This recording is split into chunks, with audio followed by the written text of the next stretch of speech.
Welcome. In front of me is a Xiaomi Mi 10 Pro, and today I'll show you how you can boot the device into safe mode. Now, to get started, we'll need to turn it off. So let's hold the power key, select power off, and once the device turns off, we'll need to hold the power key and the volume up at the same time in order to boot it into recovery mode. So I'm going to do that right now.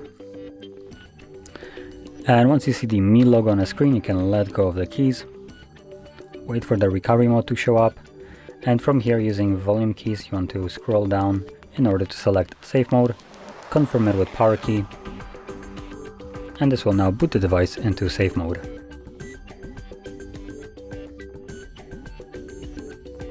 And there we go. As you can see, we are now in safe mode, which is barely visible right here in the bottom left corner. And in this mode, only the pre-installed applications will work. Anything that you have installed yourself will not be able to start up. So that is how you boot into it. And to leave this mode, all you would need to do is hold your power key and select reboot, which will reboot the device and take you back to normal mode. So that being said, if you found this very helpful, don't forget to hit like, subscribe, and thanks for watching.